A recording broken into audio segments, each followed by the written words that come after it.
Fitness फंडामध्ये मित्रांनो आपलं पुन्हा एकदा स्वागत आहे। माझे बॉडी बिल्डिंग किंवा व्यायाम करणारे मित्र असोत किंवा असे लोक ज्यांना नॉनव्हेजमध्ये खूप इंटरेस्ट आहे, एक प्रश्न नेहमी विचारतात, अगदी मी लहान असल्यापासून ऐकतोय की अंड हे पूर्ण खाणं योग्य आहे का, म्हणजे त्यातला पिवळा बल्लक असतो तो खायचा का फेकून द्यायचा। कारणी तसंच आहे, व्यायामशाळा असो, हॉटेल्स असो, बाकी कुठेही असो, शक्यतो एग व्हाईट्स खाताना आपण लोकांना पाहिलं आहे।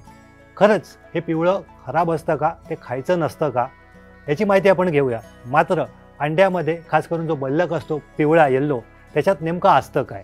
तर मित्रांनो तुम्हाला मी सांगेन ही माहिती थोडीशी वेगळी आहे। तो बल्लक खूप चांगला असतो, त्याच्यामध्ये खूप चांगले न्यूट्रिशन्स असतात, मुख्यतः आपल्या शरीरासाठी, त्वचेसाठी, डोळ्यांसाठी, हाडांसाठी, केसांसाठी जे अतिशय उपयुक्त किंवा आपल्या बॉडीमध्ये हॉर्मोन्स बनण्यासाठी जे विटॅमिन्स गरजेचे असतात, विटॅमिन ए, डी, ई आणि के, ज्यांना इसेन्शियल विटॅमिन्स म्हणतात, ते त्या पिवळ्यामध्ये असतात। याशिवाय विटॅमिन B6 आणि B12 जे अत्यंत गरजेचं आहे ह्यूमन बॉडी डेव्हलप होण्यामध्ये, ते सुद्धा त्यामध्ये असतं। याशिवाय फोलेट असतं। अजून बघायला गेलं तर अँटीऑक्सिडंटसुद्धा असतात, जे अँटी एजिंग असतात। चांगला डाएट असो, व्यायाम असो, आपण का करतो, तरुण दिसण्यासाठी किंवा म्हातारपणाची जी प्रोसेस आहे ती स्लो करण्यासाठी। यासाठी आपण कॉस्मेटिक गोष्टीसुद्धा वापरतो, बाकी काही पिल्स वगैरे घेतो, पण अंड काय नाही खायचं, त्याच्यात तर अँटी एजिंग असे अँटीऑक्सिडंट आहेत। एवढं सर्व त्या पिवळ्यामध्ये असतं।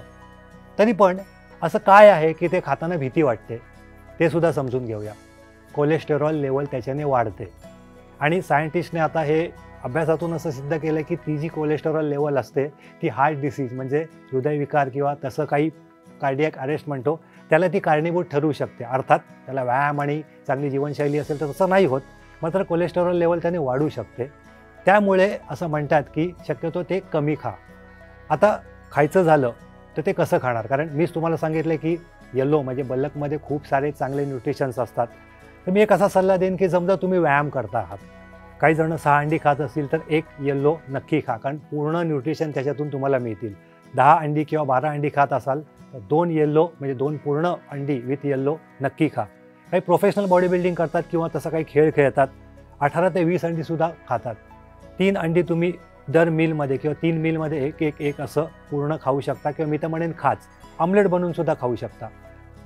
कधी कधी काही लोकांना व्यायाम नसतो करायचा, पण त्यांना नॉनव्हेज खायला आवडतं, तर दिवसातून एखादं येल्लो विथ येल्लो एग खाऊ शकता, त्याने काही त्रास होणार नाही। अर्थात तुम्ही बनवता कशा त्या पद्धतीवर अवलंबून आहे, तेलकट फार असेल तर त्याने त्रास होऊ शकतो। एक लक्षात घ्या की कोलेस्टेरॉल वाढतं त्याच्यात येल्लोमध्ये असतं, त्यामुळे ते खाणं टाळू नका, कारण अंड किंवा कुठचाही चांगला आहार घेतल्यानंतर व्यायाम किंवा ॲक्टिव्हिटी पण गरजेची असते, त्यामुळे पूर्ण ब्लेम त्याला जात नाही। त्यामुळे मित्रांनो की मनातून काढून टाका की अंड्यातलं फक्त पिवळं खायचं नाही, फक्त व्हाईट खायचं आणि पिवळं फेकून द्यायचं असं नाही आहे। पूर्ण अंड तुम्ही खाऊ शकता, मात्र त्याची मात्रा किती आहे ते बघा।